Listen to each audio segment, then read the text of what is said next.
오늘 주시는 하나님의 말씀은 신명기 30장 1절에서 14절 말씀입니다. 내가 내게 진술한 모든 복과 저주가 내게 임함으로 내가 내 하나님 여호와로부터 쫓겨간 모든 나라 가운데 이 일이 마음에서 기억이 나거든. 너와 내 자손이 내 하나님 여호와께서로 돌아와 내가 오늘 내게 명령한 것을 온전히 따라 마음을 다하고 뜻을 다하여 여호와의 말씀을 청송하면 내 하나님 여호와께서 마음을 돌이키시고 너를 긍휼히 여기사 포로에서 돌아가게 하시되 내 하나님 여호와께서 흩으신 그 모든 백성 중에서 너를 모으시리니 내 쫓겨간 자들이 하늘가에 있을지라도 내 하나님 여호와께서 거기서 너를 모으실 것이며 거기서부터 너를 이끄실 것이라. 내 하나님 여호와께서 너를 내 조상들이 차지한 땅으로 돌아오게 하사 내가 다시 그곳을 차지하게 하실 것이며 여호와께서 또 내게 선을 행하사 너를 내 조상들보다 더 번성하게 하실 것이며 내 하나님 여호와께서 내 마음과 내 자손들의 마음에 할례를 베푸사 너로 마음을 다하며 뜻을 다하여 내 하나님 여호와를 사랑하게 하사 너로 생명을 얻게 하실 것이며 내 하나님 여호와께서 내 적군과 너를 미워하고 핍박하던 자에게 이 모든 저주를 내리게 하시리니 너는 돌아와 다시 여호와의 말씀을 청송하고 내가 오늘 내게 명령하는 그 모든 명령을 행할 것이라.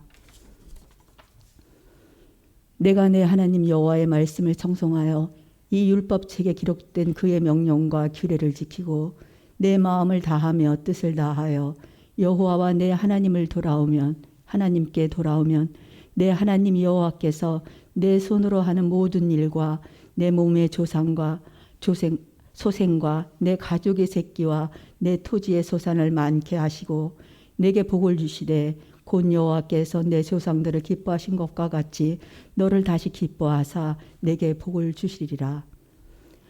내가 오늘 내게 명령한 이 명령은 내게 어려운 것도 아니요 먼 것도 아니라 하늘에 있는 것이 아니니 내가 이르기를 누가 우리를 위하여 하늘에 올라가 그의 명령을 우리에게로 가지고 와서 우리에게 들려 행하게 하랴 할 것이 아니요 이것이 바다에서 있는 것이 아니니 내가 이르기를 누가 우리를 위하여 바다를 건너가서 그의 명령을 우리에게로 가져와서 우리에게 들려 행하게 하랴 할 것도 아니라 오직 그 말씀이 내게 매우 가까워서 내 입에 있으며 내 마음에 있은즉 내가 이를 행할 수 있느니라. 아멘.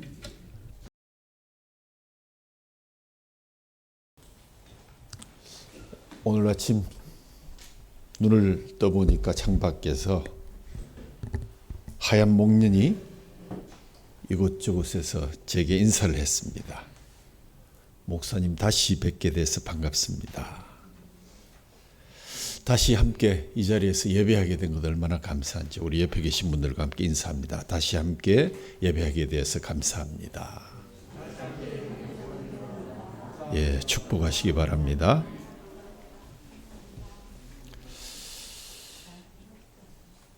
오늘 주제가 다시라는 것을 우리가 기억하면서 목련의 인사를 또 우리가 서로 나눈 인사를 다시 한번 기억했으면 좋겠습니다. 인공지능이란 특정한 업무를 수행하기 위해서 인간이 만든 지능적인 시스템을 인공지능이다 이렇게 부릅니다. 1955년 컴퓨터 과학자인 존 맥카시가 지적으로 업무를 수행하는 시스템을 개발하는 모든 과학 기술을 인공지능이라 칭하면서 인공지능을 연구한 지 약 60여 년이 되는 2016년 구글의 딥마인드의 데미스 하사비스와 그의 동료들이 4,000년 동안 인간이 즐겨왔고 기풍을 쌓았다는 바둑의 최고 고수인 우리나라 이세돌 기사에게 도전장을 내밀게 됩니다. 알파고라는 그런 그들이 만든 시스템으로 인해서 딥마인드 챌린지 매치라는 그러한 것이 2016년 3월 9일부터 15일까지 서울의 한 호텔에서 전 세계에 방영이 되었습니다. 하루 한 차례씩 총 5회에 걸쳐서 서울의 한 호텔에서 진행된 이 이세돌과 알파고의 세기의 바둑 대결, 최고의 바둑 인공지능 프로그램과 바둑의 천재 중의 천재라고 불리우는 인간 실력자의 대결이 주목을 받았고, 최종 결과는 알파고가 4승 1패로 이세돌을 꺾게 됩니다.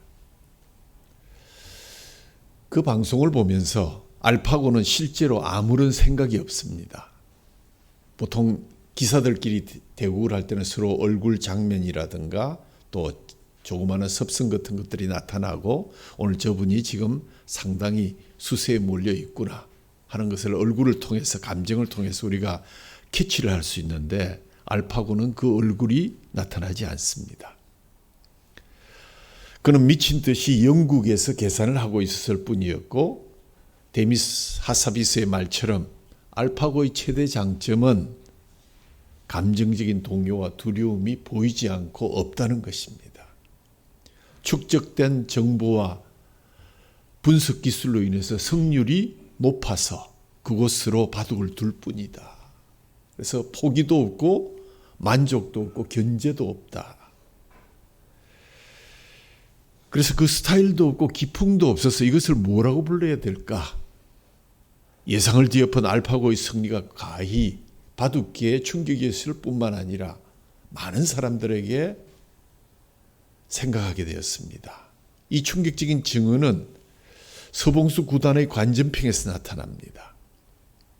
이번 대국에서 반회에서조차 그런 팔목의 여유를 찾기가 불가능했으며, 포기도 만족도 견제도 없는 큰 절벽 앞에서 실패를 참담하게 받아들일 수밖에 없었다라는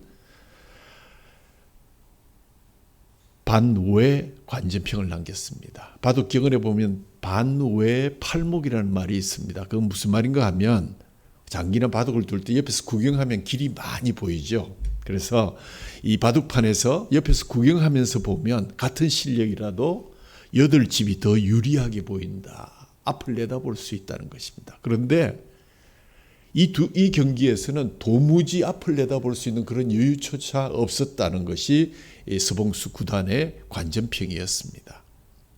아무리 이것이 인간의 패배가 아니라 이세돌 개인의 패배였다고 할지라도 그렇게 자유에게는 너무 많은 큰 충격이요, 바둑 기사들의 자존심이 꺾인 그러한 패배였습니다. 이날 이세돌과 알파고의 대국에서 사람들이 혹시 알파고의 영혼을 발견했을까? 영혼조차도 계산의 결과물로 얻어질 수 있는 것이라는 끔찍한 현실을 그들이 보았을까? 조만간 우리는 봄을 맞게 될 것입니다. 아니, 봄이 다가왔습니다. 그런데 인공지능에게는 벌써 봄이 왔습니다. 머지않아 인공지능에 대한 인간의 패배는 대세가 될 것이다. 이미 그 이전에 서양의 체스라든지 여러 가지 게임을 해서 한 번도 인간이 이겨본 적이 없었고, 바둑은 참 힘들 것이라고 생각했는데 바둑도 4승 1패로 비참하게 지고 말았으니, 과연 인공지능에 대한 인간의 패배가 어떻게 될 것인가? 이것이 대세가 될 것인가? 그 당시도 패배의 쓰라림을 맛본, 이 바둑에서 패배를 맛본 사람들이 얘기하기를 인간의 패배는 앞으로 대세가 될 것이다. 어떤 분야든지 인공지능을 이겨낼 수 없을 것이다 하는 그러한 암울한 전망을 내어놓았습니다. 그로부터 한 7년이 흘렀죠. 우리 앞에 챗GPT라는 것이 나타났습니다. Generative Pretended Transformer, 사전에 훈련시켜진 생성하는 변환기라는 제목의 챗GPT, 대화가 가능한 챗봇 서비스를 말합니다. 미국 인공지능 연구조직인 오픈AI에서 개발한 언어 생성 인공지능 모델인데, 텍스트를 기반으로 주고받는 창작 능력까지 갖춘 대화형 AI 챗봇입니다. 2022년 11월 30일에 출시한 이후로 하루 평균 사용자 수가 1,000만 명 이상이 되었고 전 세계에 가입해서 사용하는 자들이 1억 명이 넘어서고 있다고 그럽니다. 더 놀라운 것은 미국의 의사 면허 시험을 문제를 내어놓았더니 이 고성능 AI 시스템이 합격을 했고 로스쿨 시험에서는 C+를 받아서 무난히 합격하는 것으로 나타난 것으로 되어 있습니다. 소설, 논문, 시, 작곡까지 다방면에서 우수한 능력을 보이고 있으며 엄청난 검색 엔진 파워를 가지고 있습니다. 지금 구글이 하는 정도를 그거는 세 발의 피다라고 얘기해도 될 것입니다. 어느 정도인가 하면 옆에 보면 우리 광고지가 나와 있는데 설교 메시지도 챗 GPT가 다 생성해 준다. 목사님들 세미나에 빨리 오십시오. 이제 설교 원고는 걱정 안 하셔도 됩니다. 설교 의존도도 앞으로 압도적으로 높아진다는 그런 전망이 쏟아지고 있습니다. 생각해 볼 때 인공지능의 이러한 급속한 발전은 인간의 성공일까? 실패일까? 깊이 우리가 생각해 보아야 할 대목이기도 합니다. 한일 관계의 새로운 돌파구를 마련하고자 윤 대통령께서 대통령으로 12년 만에 일본을 방문했습니다. 이에 대한 역사적인 평가 역시 섣부르게 판단하기는 어렵습니다. 일본 하면 떠오르는 우리 몇몇 사람이 생각나죠. 유관순 열사, 또 윤동주 시인. 한치 앞을 볼 수 없었던 광야에서 온몸으로 이 나라에 빛을 던졌던 젊은이들. 만세운동 중에 부모를 다 잃고 옥중에서 계속 만세운동을 주도하며 가혹행위를 당해서 그 수의를 입은 얼굴을 보면 늘 퉁퉁 부어 있었던 유관순 누나 18세의 꽃다운 나이로 옥중에서 순교했습니다. 그 시체가 참혹에서 수습에 대단히 어려움을 겪었다는 그러한 증언을 들으면서 세상도 나라도 몰라주었던 한 실패자의 삶을 돌아보게 됩니다. 해방을 불과 몇 개월 앞두고 1945년 2월 16일 후쿠오카 감옥에서 27살의 젊은 나이로 세상을 떠난 시인 윤동주. 일본 경찰이 뇌일혈로 사망한 것으로 발표했지만 최근 밝혀진 바에 의하면 윤동주는 생체 실험의 대상이 되어서 의문의 주사를 맞고 급사했다고 밝혀지고 있습니다. 이런 민족의 격동기인 이 청년 시인의 억울한 죽음을 기억하는 사람은 그 당시 아무도 없었던 것 같습니다. 식민지로 있던 당시 국가적 상황에서 이런 죽음은 부지기수였고 한 젊은이의 의문의 죽음을 기억하고 살기엔 너무 힘들었던 상황이었기 때문입니다. 나라를 빼앗긴 암흑의 시대에 별처럼 바람에 스치듯 살다 간 짧은 생을 산 이러한 젊은이들, 이국의 하늘을 바라보면서 조국의 슬픔과 고통을 위로하며 민족의 소망을 노래한 이 청년의 삶도 당시에는 실패자의 삶으로 간주되었습니다. 한동안 역사의 조명에서 사라져 있었습니다. 한 사람 더 생각나는 분, 안중근 의사, 이토 히로부미를 저격하고 27세 형장의 이슬로 사라진 청년.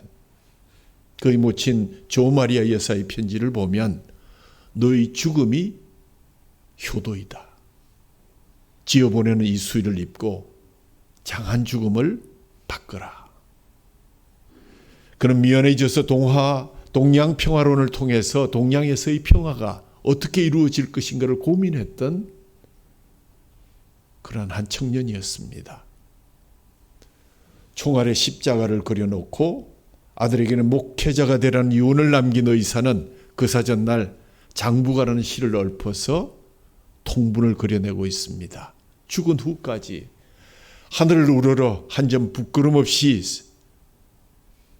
없도록 잎새이는 바람에 나는 괴로워했다는 이 세 청년들에게 세상은 일찍이 실패자라는 누명을 씌웠습니다. 낙인을 찍어주었습니다.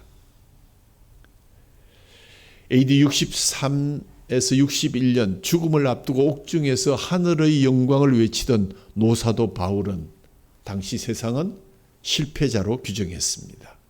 당대 위대한 학자였던 또 출세자였던 그가 다메섹에서 하늘의 빛을 받고 거꾸러졌지요. 그가 감옥에서 신령한 찬송을 불렀습니다. 찬송하리로다 하나님 곧 우리 주 예수 그리스도의 아버지께서 그리스도 안에서 하늘에 속한 모든 신령한 복을 우리에게 주시되 곧 창세전에 그리스도 안에서 우리를 택하사 우리로 사랑 안에서 그 앞에 거룩하고 흠이 없게 하시려고 그 기쁘신 뜻대로 우리를 예정하고 예수 그리스도로 말미암아 자기의 아들들이 되게 하셨으니 이는 그가 사랑하는 자 안에서 우리에게 거저 주시는 바 그의 은혜의 영광을 찬송하게 하려 하심이라. 옥중에서 시간에 쫓기듯 써내려간 그의 간절한 서신을 보면서 세상은 그는 실패자였다고 낙인 찍었습니다. 어찌 인생이 성공한 사람들의 것이라고 장담할 수 있겠습니까?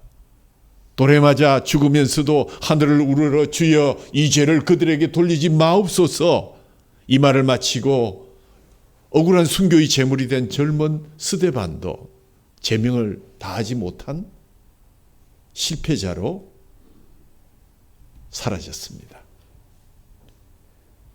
세상의 기준을 보면 유관순,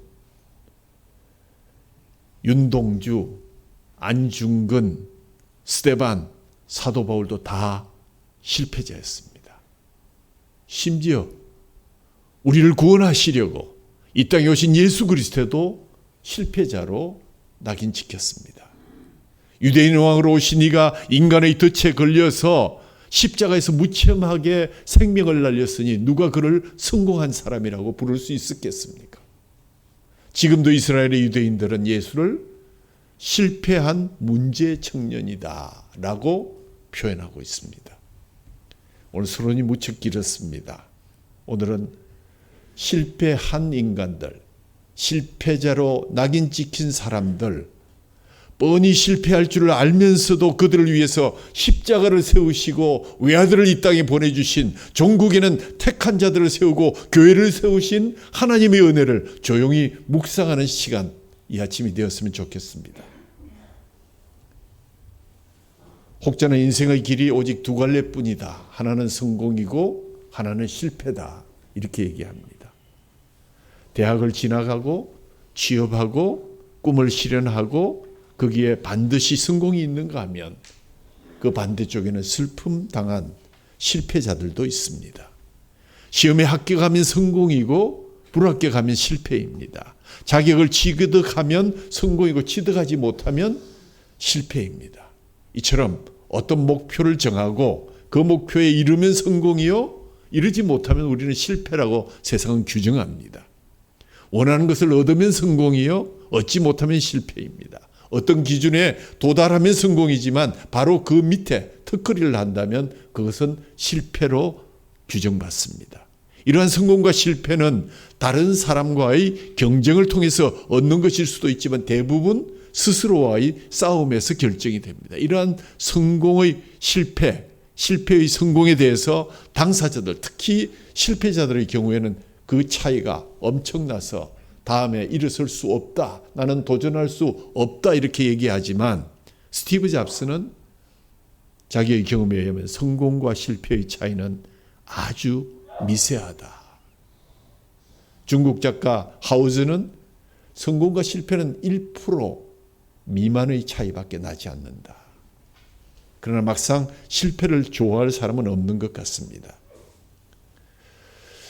오늘 성경이 만약 우리들을 실패가 예정되는 인생이라고 하신다면 여러분 기분이 어떻겠습니까? 아니 무슨 그런 하나님이 계셔 이렇게 얘기하실 것 같죠. 신명기는 이제 곧 이스라엘의 곁을 떠날 모세가 제2세대 이스라엘 백성들에게 하나님의 계명과 더불어 새로운 언약을 맺게 하는, 갱신하는 그러한 설교입니다. 그러면서 반복하여 강조하는 것이 하나님의 말씀에 순종하면 상상 이상의 복이 주어질 것이지만 불순종하면 온갖 저주란 저주는 다 부어질 것이다. 실제 축복과 저주의 분량을 보면 저주는 축복의 한 서너 배의 그러한 기사를 자리 잡고 있는 것을 발견하게 됩니다. 이에 비해서 어제로 통독을 마친 사사기는 불순종하면 인간이 어떻게 되는지를 아주 구체적으로 보여준 이야기입니다. 사사기가 말하는 가장 우선적인 불순종은 하나님이 주신 기업, 각 지파에게 분배된 가나안 땅, 하나님이 주신 것이고 또한 주실 것이고 믿고 올라가면 얼마든지 차지할 수 있었는데도 불구하고 이스라엘 지파들이 하다가 중단하고, 그래서 가나안 원주민들과 더불어 살게 되고, 간신히 살아남은 원주민들은 처음에는 죽은 듯 숨죽이고 살다가 마침내 힘을 내어서 그들을 엎어서 이스라엘은 점점 작아지고 말았다 하는 그러한 이야기를 우리에게 들려주었습니다. 이스라엘이 약해진 것은 늘 신앙적인 영적인 문제였습니다. 하나님 없이 독자적으로 한다고 얘기했지만 막상 안에 보면 또 다른 누군가를 의지한 것을 볼 수 있는데 그것이 바로 이방신들을 숭상하는 것이었습니다. 왜 이방신을 섬기는 것이 이스라엘을 이렇게 약하게 만들었을까요? 이스라엘이 이방의 신들을 섬김으로 평안해지고 행복해지고 잘된 것이 아니었습니다. 도리어 그들은 점점 약해졌고 반면에 가나안은 점점 강해졌고, 그 구체적인 예를 삼손의 경우에서 우리는 볼 수 있습니다. 삼손은 나시린의 서약을 깨고 머리를 밀리자 힘을 잃지 않았습니까? 이스라엘의 힘은, 삼손의 힘은 그들에게 있지 않았고 그 힘은 모두 하나님으로부터 나왔다는 것, 하나님 자신이 이스라엘의 힘이었다는 사실을 뒤늦게 우리에게 가르쳐주고 있는 그러한 책입니다. 그러므로 하나님을 떠나서 다른 신을 섬기면 이스라엘은 힘의 권한을 잃는 것이니 약해질 수밖에 없는 것이요, 하나님을 떠난 이스라엘은 마치 머리를 밀린 삼손의 무기력한 모습과 같아서 두 눈이 빼이고 거기에서 물레를 돌리면서 이방 백성들에게 조롱을 당하는 그러한 지경으로 추락하게 될 것입니다. 지금 40년의 긴 광야 생활을 마무리하는 시점에서 신명기 1장과 34장의 장소는 돌고 돌고 돌아서 한 걸음도 나아가지 못한 채 그 자리에 다시 서게 되었고, 하나님은 모세를 통해서 바로 그 자리에서 성공과 실패의 기준에 대해서, 복과 저주의 기준에 대해서 다시금 말씀하고 계십니다. 신명기는 설교의 연속입니다. 아마 설교 중에서 가장 긴 설교가 어느 것일까 하면 기네스북에 등재되어야 될 설교는 바로 신명기의 설교가 아닐까 생각됩니다. 설교를 마친 모세는 설교단을 광야에 남겨준 채 산으로 올라가서 생을 마감하게 됩니다. 신명기는 성공과 실패, 복과 저주 두 갈래 길에서 선택하라고 말씀하시지만 사실은 우리의 실패를 예고하고 있는 책이기도 합니다. 오늘 본문이 그것을 밝혀주고 있습니다. 1절 말씀에 내가 내게 진술한 모든 복과 저주가 내게 임함으로 내가 내 하나님 여호와로부터 쫓겨간 모든 나라 가운데서 이 일이 마음에 기억나거든. 하나님, 이 얘기가 무슨 얘기입니까? 너는 틀림없이 명령을 순종하지 못해서 여호와로부터 쫓겨간 모든 나라 가운데 있을 것이다. 그때 이 말씀을 꼭 기억하거라. 인생은 실패하게 되어 있다는 것을 하나님이 아셨고 모세가 예언했습니다. 가나안 땅에서 쫓겨날 상황을 염려하신 것이 아니라 그렇게 될 것을 하나님은 알고 계셨고 모세는 그것을 그들에게 분명하게 전해 주었습니다. 이 말씀은 신명기 29장과 연결해서 생각해야 하는데, 29장에서 모압 땅에서 하나님은 이스라엘과 언약을 갱신했습니다. 언약을 세운다는 것은 이스라엘이 하나님과의 관계를 다시 한번 확인하고 그 하나님과의 온전한 관계 속에서 살아갈 것을 다짐하는 그러한 서약입니다. 언약이란 일은 하나님과의 관계를 확인하는 절차입니다. 근데 여러분, 부부가 결혼해 살면서 갈등 없이 한눈 팔지 않고 수십 년 살기가 쉽지 않죠. 그죠? 평생을 함께 살아가는 부부도 그러할진데 육안으로 보이지 아니하는 하나님과의 관계가 오죽했겠습니까? 십계명을 한두 개 어겨봐도 하늘로부터 큰 리액션이었고, 이것저것 나쁜 짓을 하는 놈은 승승장구하는 것 같은데 굳이 계명을 지켜나가는 나는 왜 이럴까? 나도 한번 저질러 볼까? 하나님과 언약을 맺은 이스라엘이 한눈을 팔았고, 가장 유혹당하기 쉬운 것이 우상의 숭배였습니다. 그것은 풍요와 생명의 신이라는 말처럼 그들의 모든 것을 풍요하게 하고 쾌락을 가져다주는 신이었기 때문입니다. 따라서 오늘의 본문을 시점으로 본다면 하나님은 자기 백성의 영적인 간음을 용납하지 않으실 것이고 분노의 불을 그들 위에 부으실 것이라고 경고했음에도 불구하고, 그리고 그들을 그 땅에서 뽑아내어서 다른 나라로 추방시킬 것이라고 29장 28절에 분명하게 말씀했음에도 불구하고 그들은 그 예언대로 그렇게 그들의 길을 갖고 다른 나라로 쫓겨가게 되었습니다. 하나님께서 이스라엘에게 기대하신 것은 약속의 땅에서 쫓겨나지 않는 것이 아니었습니다. 하나님은 이스라엘이 은혜를 잊어버리고 하나님의 언약도 잊어버리고 세상적이고 인간적인 것에 빠져서 우상에 빠져서 살아갈 것을 미리 알고 계셨습니다. 그런 면에서 하나님은 이스라엘에게 그렇게 큰 기대를 걸지는 않았습니다. 단지 내가 약속하고 내가 끝까지 데리고 갈 나의 백성이기에 그들이 쓰러지고 넘어지고 다른 나라로 쫓겨갔을 때 너희는 반드시 이것을 기억해서 다시 일어서서 내게로 돌아와야 한다 하는 그 말씀이 오늘 신명기의 설교를 통해서 우리에게 들려지고 있습니다. 저는 이 말씀을 묵상하면서 인생이란 우리 모두가 실패가 예정된 사람들이 아닌가. 우리는 아무리 우리를 포장하지만 우리는 이미 실패가 예정된 사람들이라는 사실을 우리는 인정해야 할 것 같다 하는 생각을 하게 되었습니다. 하나님은 때로 우리를 지극히 보배로운 새굴라로 만들어 주셨고 또 하나님의 성품에 참여한 엘리온으로 만들어 주셨고 그럼에도 불구하고 짐승보다 못한 존재로 타락할 것을 하나님은 알고 계셨다는 것입니다. 아무리 거룩하고 구별된 백성 카도시로 만들어 주셨어도 불신자보다 더 나은 것 없고 때로는 훨씬 그들보다 더 깊이 그 죄에 빠져서 타락하게 될 것을 알고 계셨습니다. 아마 하나님은 저와 여러분을 택하시면서도 우리의 실패를 알고 계셨던 것 같습니다. 사랑하는 성도 여러분, 오늘 본문 나아가 신명기를 통해서 하나님이 이스라엘에게와 우리에게 말씀하시는 것은 인간은 실패하는 인간이다 라는 메시지입니다. 너는 실패할 수밖에 없어. 이 사실을 몸과 마음에 새기고 실패했을 때 그때 바로 이 말씀을 기억하라고 오늘 우리에게 주신 말씀입니다. 다시 일어서야 한다.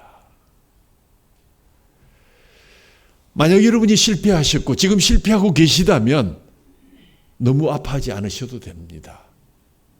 여러분에게 인생의 실패가 일어날지라도 너무 절망하시지 마시기 바랍니다. 왜냐하면 실패가 성도의 끝이 아님을 주님은 분명하게 말씀해 주셨습니다. 오늘 본문에 실패한 사람들에게 실패의 자리에 있는 이들을 위한 말씀, 이스라엘이 범죄하여 하나님에 의해 쫓겨난 나라 가운데서 이 일이 마음에 기억나거든 너와 내 자손이 내 하나님 여호와께로 돌아와 내가 오늘 내게 명령한 것을 온전히 따라 마음을 다하고 뜻을 다하여 여호와의 말씀을 청종하면 내 하나님 여호와께서 마음을 돌이키시고 너를 긍휼히 여기사 포로에서 돌아오게 하시되 내 하나님 여호와께서 흩으신 그 모든 백성 중에서 너희를 다시 모으시리라. 그렇습니다. 우리를 긍휼히 여기서 다시 흩어진 백성 중에서 우리를 모으실 것을 약속하고 계십니다. 하나님이 마음을 돌이키시고 긍휼히 여기시고 쫓겨진 자들을 다시 모을 것이라고 합니다. 실패의 자리에서 다시 일어서기만 하면 그 손 붙잡고 다시 부흥의 자리로 인도하겠다는 것입니다. 오늘 8절에서 10절 말씀에 돌아와 말씀을 순종하고 명령을 행하면 내가 다시 그 복을 주겠다. 너는 비록 그 약속을 깨어서 이 약속은 이미 깨어진 것이지만 그러나 그 약속 포기하지 않고 그 약속을 다시 너에게 줄 것이다. 이 일이 마음에 기억나거든.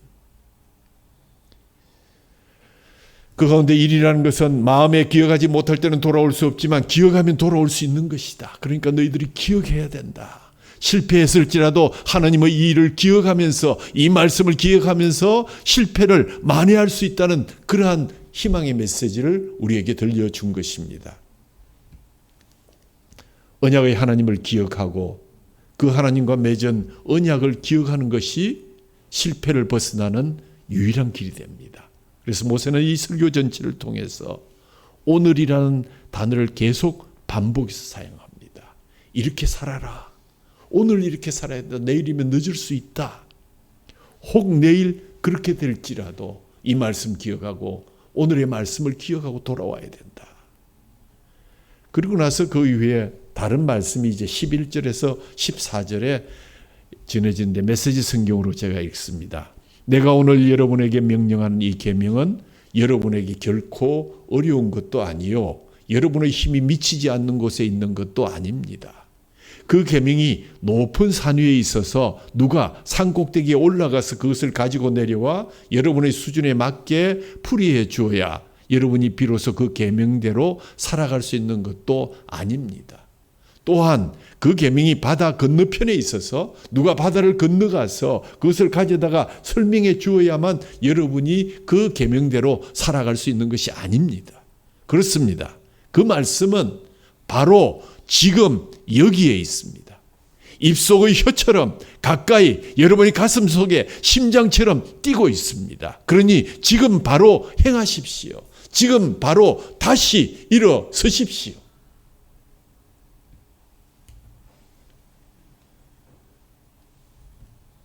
사람에게 다시라는 말이 있다는 것은 얼마나 큰 축복인지요.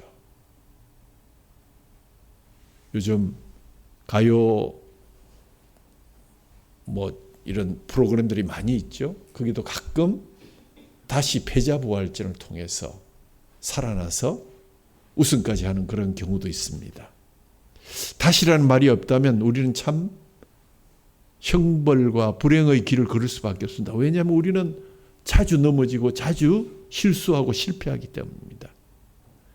다시가 그 실수를 회복할 수 있도록 기회를 줍니다. 성경에도 다시라는 말이 무려 700번 이상 기록되어 있습니다. 다른 단어에 비해서 매우 많이 사용되고 있는 단어입니다. 그 용례가 다 같은 것은 아니지만 대부분의 경우 한 번 더 기회를 준다라는 의미로 쓰여져 있습니다.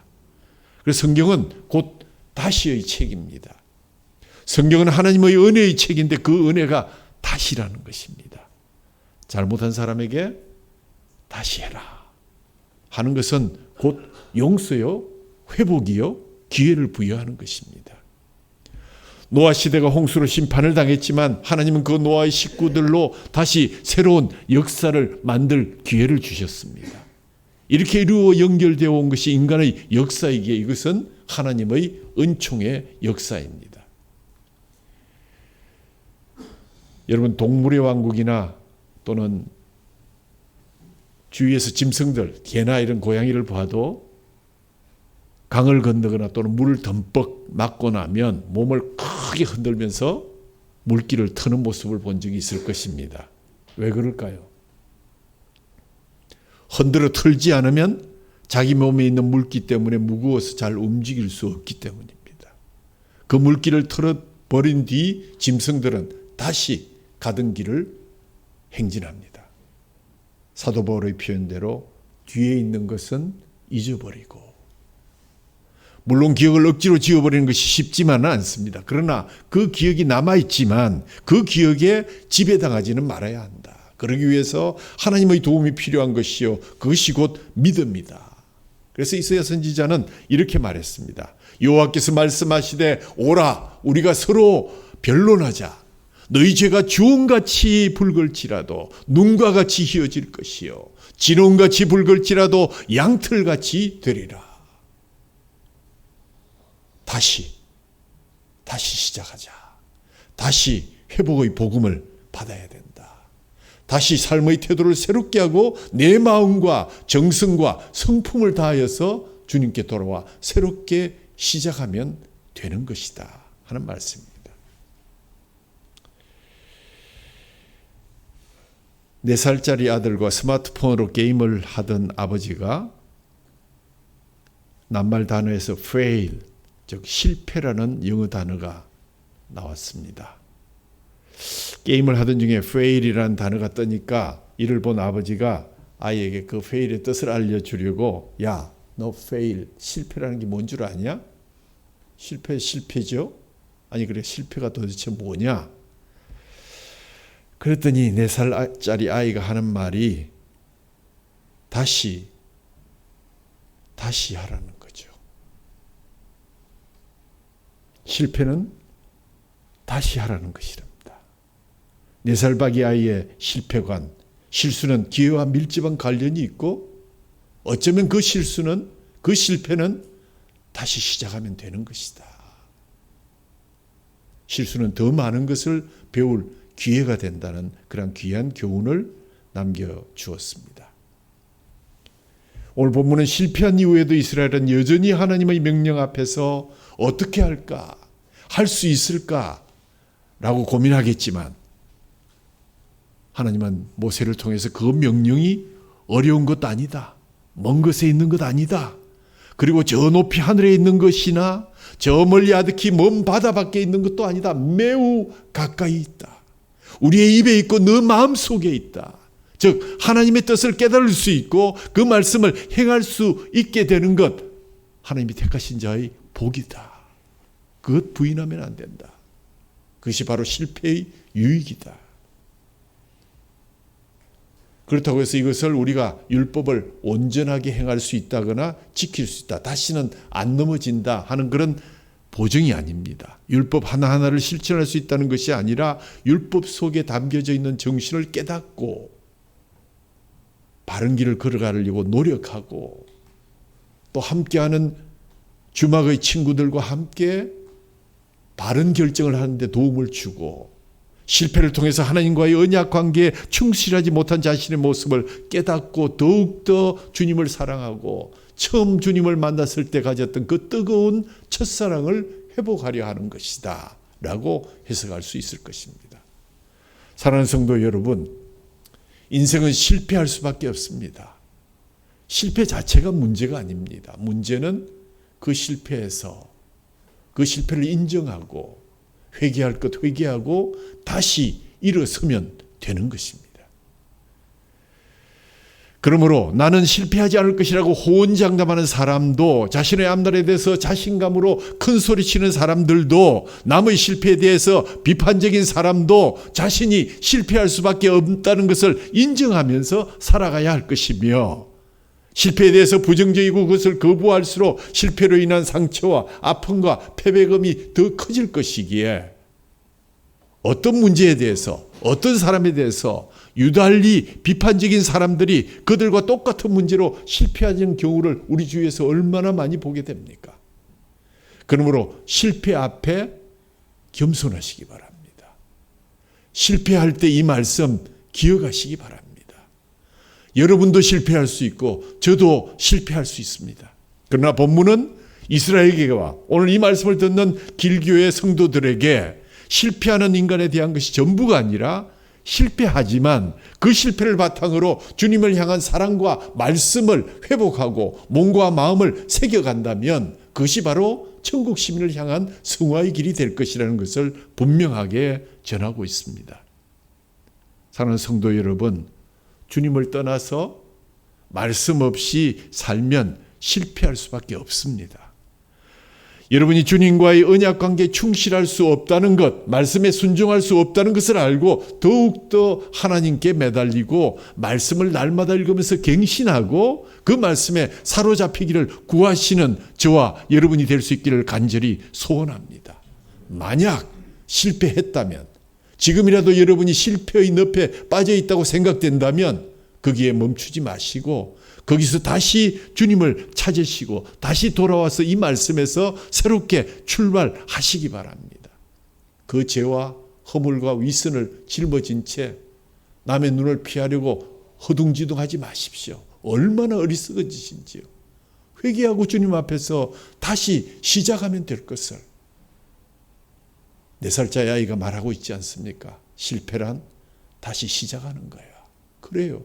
실패는 다시 시작하면 그것은 성공을 향해서 새로운 발걸음이 될 수 있는 것입니다. 실패의 자리에서 하나님께로 돌아와 마음과 뜻을 다해 말씀에 순종하면 실패하기 전보다 훨씬 더 크고 놀라운 복을 주신다는 말씀이 오늘 계속되고 있습니다. 이전보다 더 큰 복을 주겠다. 곧 여호와께서 내 조상들을 기쁘게 하신 것과 같이 너를 다시 기뻐하사 내게 복을 주시리라.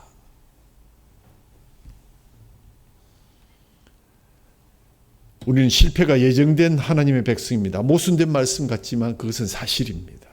그러나 우리는 행복한 사람들입니다. 왜요?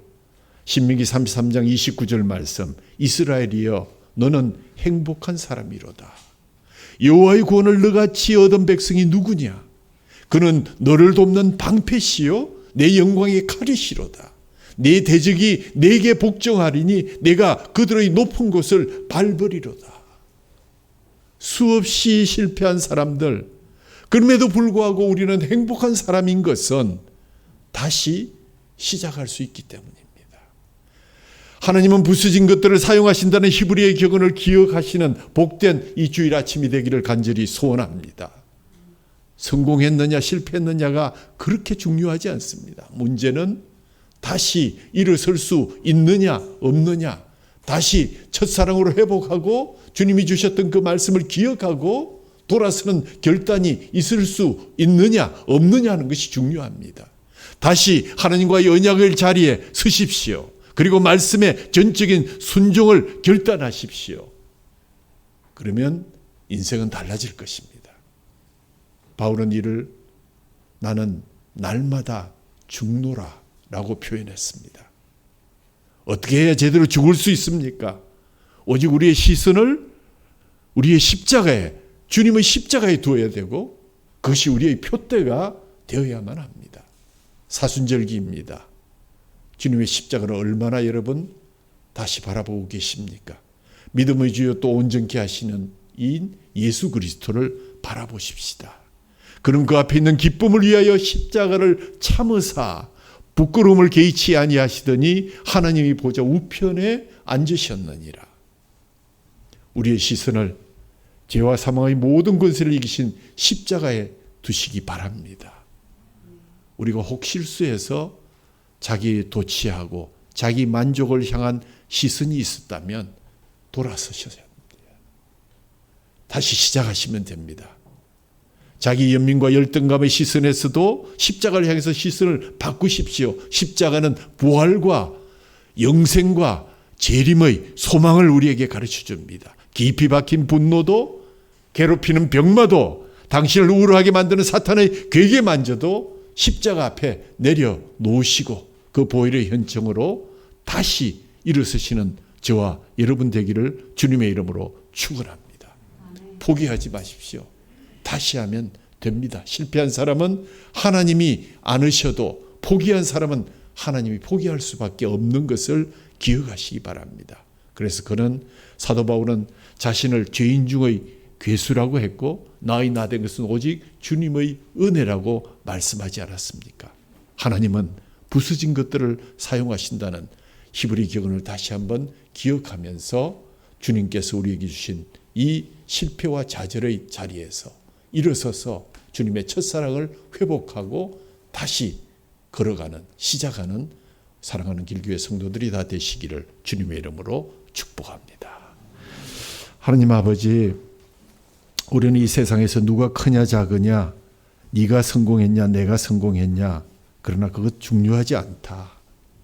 하나님께로 돌아와서 다시 시작할 수만 있다면 하나님의 말씀이 중요한 것이요, 내가 그 말씀에 얼마나 순종하고 다시 일어섰느냐 하는 것이 중요할 뿐입니다. 믿음의 주여 온전케 하시는 예수님을 바라보고 다시 원점에서 새롭게 시작하는 그러한 아침이 되기를 원합니다. 사순절 중반에 하프타임에 우리가 반환점을 돌고 있습니다. 주님이 주신 살과 피를 다시 먹고 마시며 주님의 놀라우신 사랑, 새롭게 시작할 수 있는 그 길로 저희들이 돌았습니다. 주님, 우리를 인도해 주시고 우리의 손을 붙잡고 다시 한번 주님의 그 길을, 우리의 십자가를 지고 따라가는 사순절기 될 수 있도록 인도해 주시고 주님의 귀한 살과 피를 두렵고 떨리는 마음으로 받으며 감사와 찬양을 들을 수 있는 귀한 성도들로 인도해 주옵소서. 우리 주 예수 그리스도 이름으로 감사하며 기도하옵나이다. 아멘.